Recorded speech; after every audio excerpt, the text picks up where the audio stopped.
very first episode of the Good Dram Show for the new year. So happy 2024 to all of you, and I hope you had a good festive period with plenty of good drams and all that kind of stuff. It's always a bit of fun in the shop this time of year, and the amount of customers that come in and say that, oh, I come in every year this time of year to buy my bottle of whiskey for husband, uncle, cousin, brother, whatever.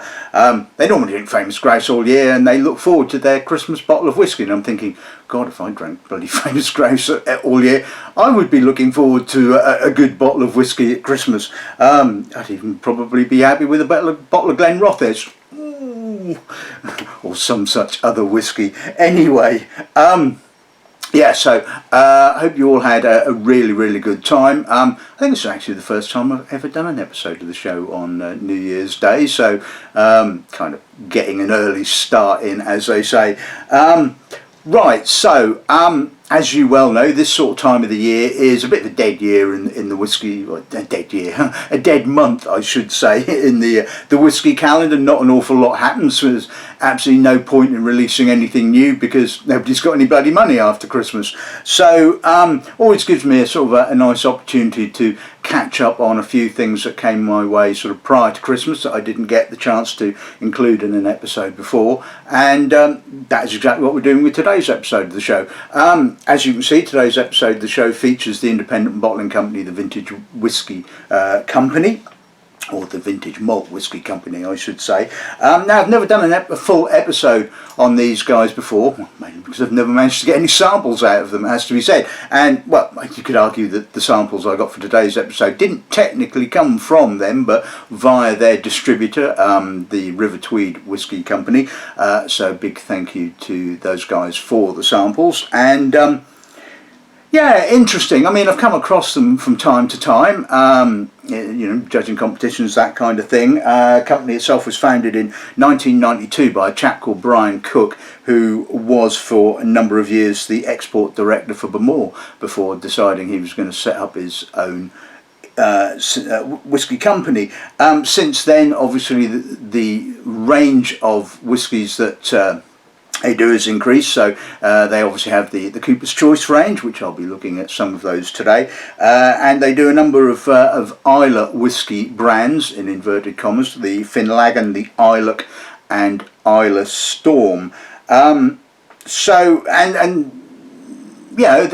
it's looking at their list, it's no different really to a number of other of the independent bottling companies. As I've said numerous times over the last 10-12 years, the gene pool of casks available to purchase by independent bottling companies has shrunk quite considerably, and like I said, you often see the same names cropping up over and over again. So, and what do a number of independent bottlers do? Finish them. Yeah, so literally every whiskey on the Vintage Malt Whisky Company's list had been finished in some form of cask or other. It is what it is at the end of the day. Sometimes I look at them and think, wouldn't it just be nice just to sort of bottle it without finishing, because you just sort of think, is it because the cask was a bit ropey? Is it because you're trying to do something different? There's always all these kind of questions going on in your head. I mean, I guess nowadays, well, if you go back a few years, then yes, you could probably say that a lot of the finishing casks were used to basically cover up ropey old spirit, or spirit that maybe hadn't sort of developed enough oak character or something like that. And I'll give indies the benefit of the doubt these days. A lot of it is, like I said, is done to just make a point of difference. It's like, one person's cask of Benrinnes is another person's cask of Benrinnes, so let's do something a little bit different with it. Whether you like that kind of finishing stuff or not, of course, is another matter. But at the end of the day, like with all whiskies, what I'm interested in, and probably more so with finished whiskies, is the balance. I don't mind finished whiskies at all, but sometimes they can just be too heavy on the finish and just obliterate any characteristic from the actual malt itself. And a lot of the time they're using sort of malts that really don't have a huge amount of character to start off with, and you just sort of think, well, they ain't going to survive being finished for a few weeks in an ex-Oloroso cask, let alone a few years. But anyway, of course, as they say, I always keep an open mind with regards to these bottlings. So guess there's not a great deal else to say apart from let's just take a look at today's lineup. Okay, so we're going to kick off with an 11-year-old Linkwood. So this has been finished in ex-Calvados cask. Interesting. So it is cask number 30534, distilled in August of 2011, bottled this year at 52.5%. Bottling number 2 is a Benrinnes. This has actually been finished in an ex-Pineau de Charentes cask. Interesting. Have tasted a few that have been finished in ex-Pineau de Charentes casks. Tend to be quite grapey, and well, we'll see what this one turns out. It's again an 11-year-old whiskey, and it is been, like I said, distilled in April of 2010, bottled in 2022 at 53.5%. Number 3 is a Glenlossie, finished in ex-Amontillado sherry casks, cask number 4466, distilled in June of 2011, bottled this year, so making it an 11-year-old, and bottled at 53.5%. Number 4 is a Glenrothes. Oh, lucky me. No. We'll see. No jumping to conclusions now. You know, yes, it is Glenrothes, but you never know, as they say. So this is a Marsala finish. Okay. Cask 14472, distilled in December of 2014, bottled this year, so 8 years old. 8-year-old Glenrothes. Okay. So yeah, bottled at 59.5%. Ooh. Alcoholic young Glenrothes, even better. And the final bottle we'll be looking at this afternoon is unfortunately not got any peat, so no peat for the first episode of the year. This is an Inchgower Oloroso finish, cask number 803818, distilled in April of 2011, bottled this year at 55.5%. So going to be an interesting episode, I think. So let's kick off with the Linkwood.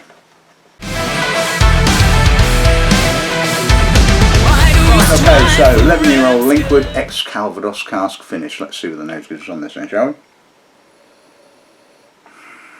That's a nice nose, actually. Distinctly appley to start off with, so the Calvados character is up there, and you know, kicks off the nose. It's got some weight underneath it. The Linkwood weight is coming through. There's a little bit of honey, vanilla, malt, touch of spice, sort of ginger, cinnamon, that kind of thing. It's actually really malty.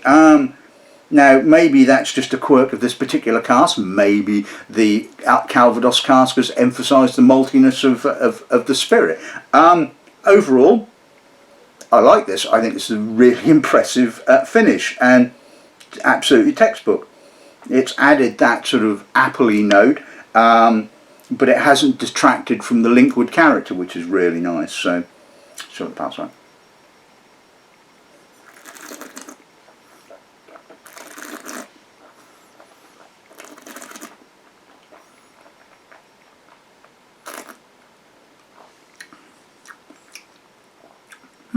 So again, really malty, weighty, kicks off with some quite dark fruit, some dark oxidised apple, pear, and some lovely woody spices.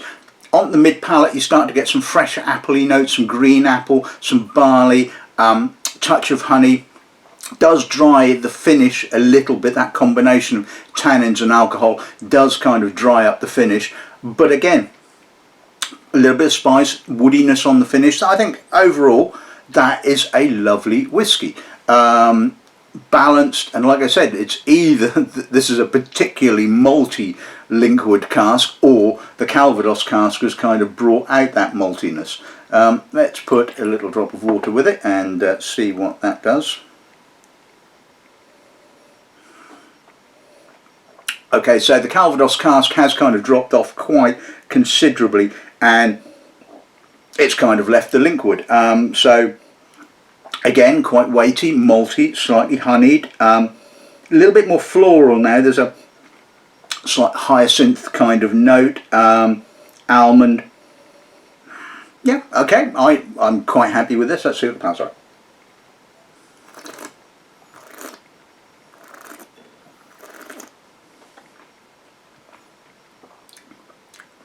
Like the nose. Less of the Calvados character, more Linkwood. So overall, I think that was a lovely whisky at the end of the day, and I was more than happy about sort of putting that on the shelf and hopefully selling it to a few customers, because I thought that was just exactly how you should treat a finished whisky. Just really nicely balanced, slightly unusual cask type, which is always nice, something you don't see very often. So yeah, lovely whisky. Right, okay, so let's move on to the Benrinnes Pineau de Charentes finish. Let's see what the nose gives us on this end, shall we?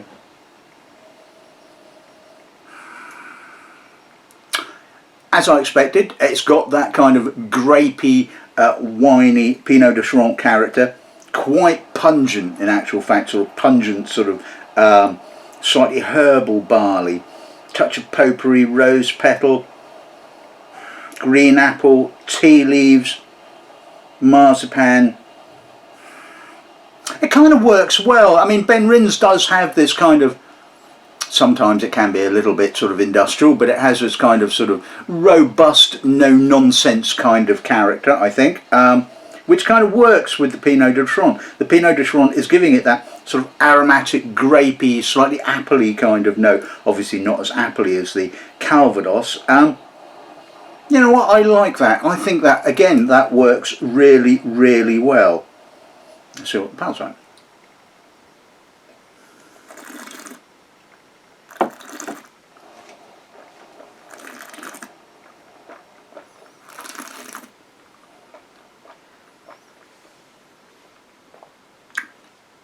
Quite grapey, winey, earthy. Kicks off with plenty of the Pinot character. Finishes really masked. I mean, although it's only 53.5%, that finish just cuts it off. It's got a nice spiciness, some clean, appley kind of grapey, white grape kind of notes on the finish, some lovely spices.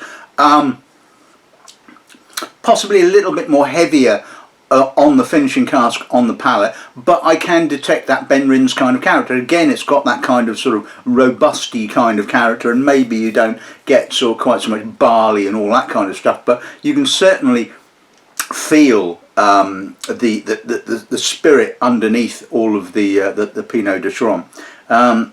Let's put a little drop of water and see what that does to it.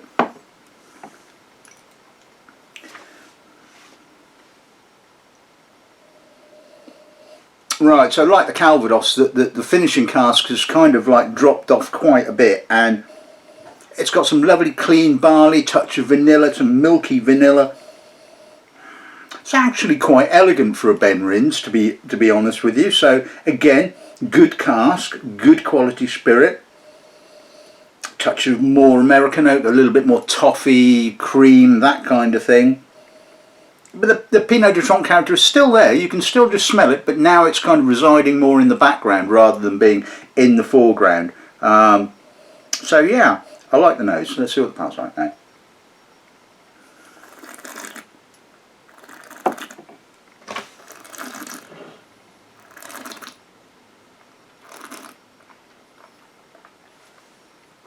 Much like the nose, a lot softer now. Alcohol's been tamed. Quite full, less of the Pineau de Charentes cask, more of the Benrinnes, more barley, a little bit more American oak. Dries a little bit on the finish still some tannin there, drying it out a little bit, touch of spice, a little bit of ginger. Quite chewy, malty, robust again. pleasantly balanced, and you know, I thought that was a pretty good bottling.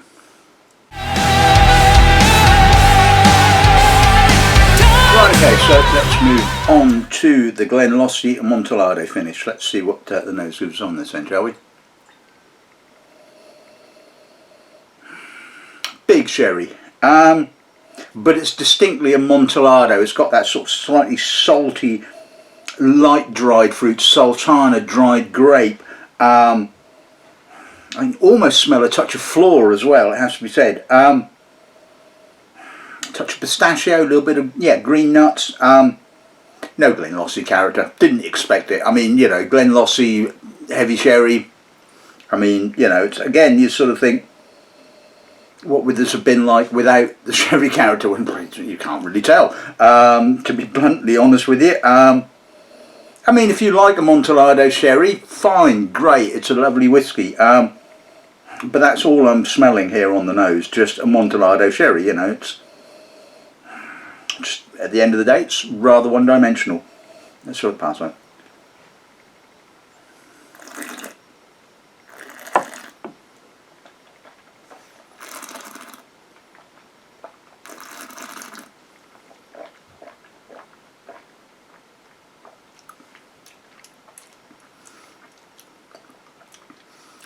It's a little rough, inelegant, chewy, again lots of tannin, light sherried dried fruits, sultana, dried grape, that kind of thing. Again, the alcohol is very intrusive for 53.5%. I mean, it is just, my tongue is tingling with, you know, there's a bitterness as well to it. Yeah, sort of, you know, you could argue that maybe this cask wasn't the greatest cask of Glenlossie on the face of the planet. And it does kind of come through with a slight roughness, shall we say. And to a certain extent, the Amontillado is papering over the cracks, but still, it's, I'm not loving it, shall we say. Let's put a little drop of water with this and see what that does to it.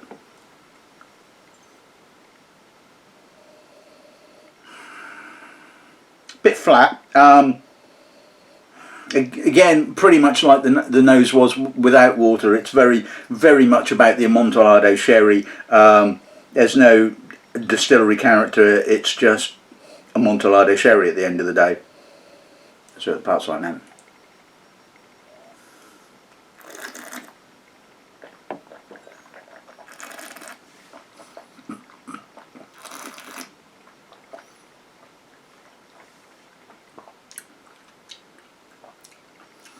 Still got that little bit of bitterness right on the very finish, but it's not too intrusive. Well, it is intrusive actually, but it's less raw, it's less rough. It's kind of smoothed itself out a little bit. It's still heavily Amontillado sherry influenced. It's not a whiskey that I really enjoyed, as to be said.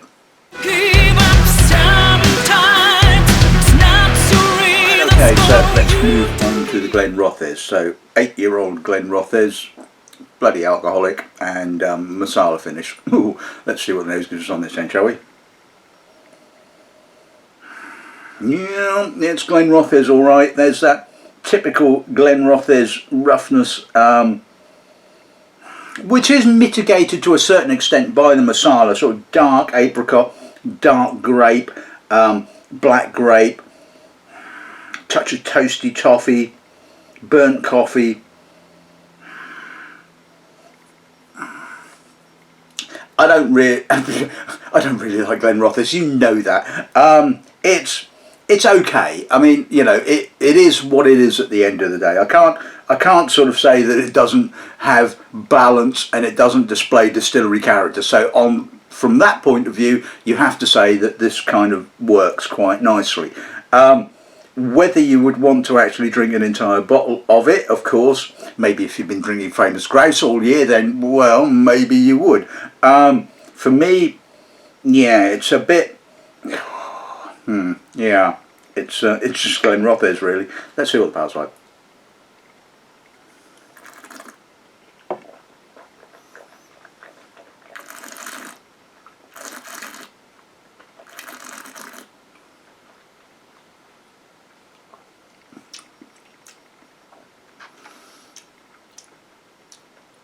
My God, you can tell that's nearly 60%.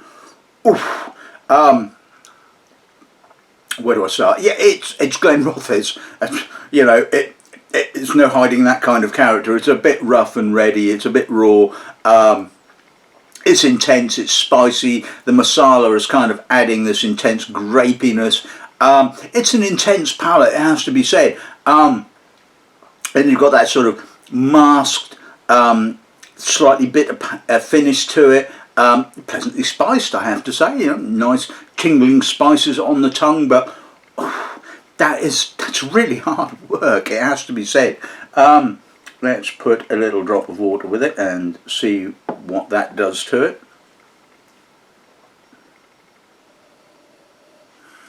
Not a huge amount of change, to be honest with you. It's probably less edgy, it's a little softer, but you can still get the Glenrothes. So, like I said, from a technical point of view, can't argue with it. You know, the balance is good. You get the distillery character, you get the Marsala character. Whether you want the distillery character, of course, is open to interpretation to a certain extent. A little bit of sort of polished wood now, grilled nuts, a little bit more sort of woody character, but not, the bitterness seems to have dropped off a little bit as well. Alright, let's see what the pass like.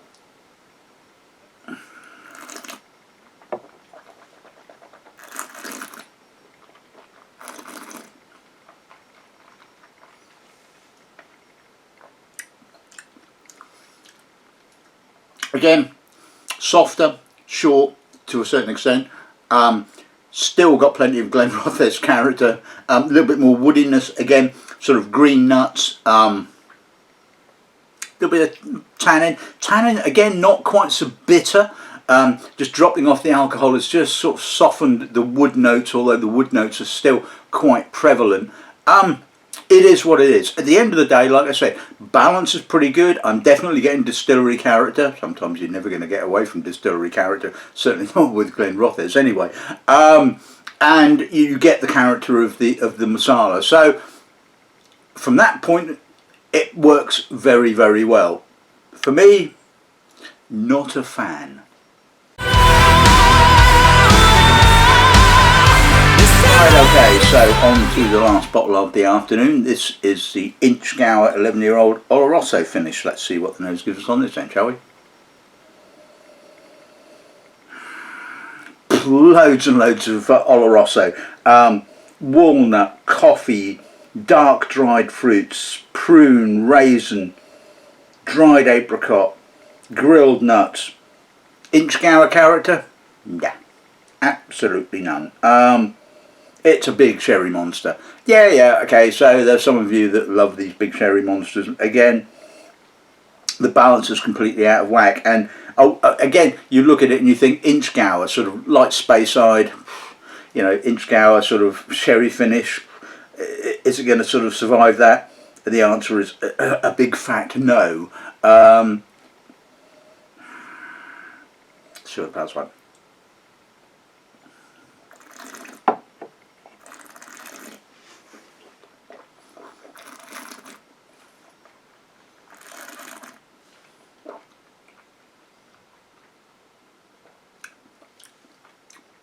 Very clean, very silky in actual fact, very soft, unctuous, dried Oloroso fruits, prune, walnut, raisin, little bit of bitterness on the finish, but you have to say very, very clean cast, no blemish whatsoever, no distillery character whatsoever either. It's again a one-dimensional sherry monster. Pleasantly spiced, very intense. Again, if you love big sherry monsters, you're going to love it. For me, again, it just really lacks balance. Let's put a little drop of water with it and see if any Inchgower character comes out. Nope, not at all. Pretty much the same as the nose. Don't know how long it's spent residing in the Oloroso cask, but too long, I think, is the correct answer in this case. So pass on.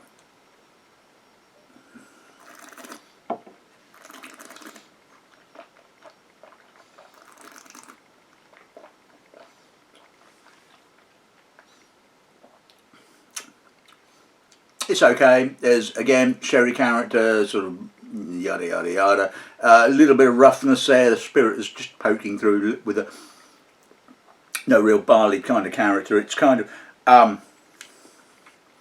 still a touch bitter, a little bit green on the finish. I mean, it's just an Oloroso monster at the end of the day. So.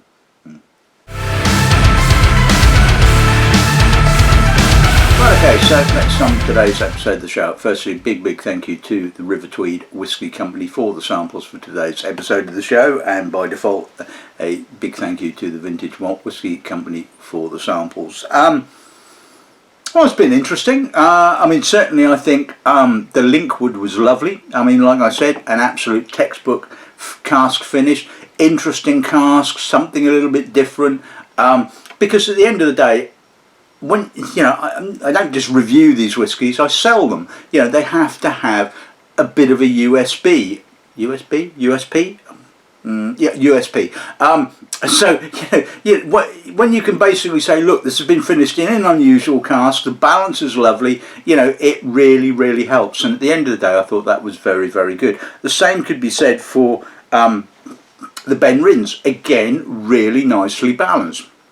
Distillery character, Pineau character. I know that the Pineau sort of de Charentes character is not going to appeal to everybody. You kind of have to take a bit of a punt on it to a certain extent, and believe me when I say that it is actually quite well balanced. And like I said, no problem about putting that one on the shelf and selling it to you guys. Glenlossie and Amontillado finish, well, it was a bit too heavy for the Glenlossie, it has to be said. There was a bit of roughness there to the spirit, so it does kind of fall into that, that's not a great cask, let's whack it in some sherry to finish it off. Yeah, I mean, maybe I'm wrong, maybe they had planned to do this, but it does feel like it actually wasn't the greatest cask on the face of the planet to start off with, so, let's try and do something with it. The Glenrothes. Okay, so on the one hand, you have, it's well balanced. It ticks all the boxes for balance as far as I'm concerned. Distillery character, yes, and finishing cask character, yes. Would I want to drink it? No, but that's my own sort of personal predilection with regards to Glenrothes. And the Inchgower. The Inchgower, a big sherry monster. Can't really think of anything else to say about that, to be bluntly honest with you. So yeah, there you have it. I hope you've enjoyed this week's episode of the show. I think it's been a good one to kick off the year with. Hopefully, if you're new to the channel, you'll click the subscribe button. So not much else to say apart from Happy New Year and good dramming.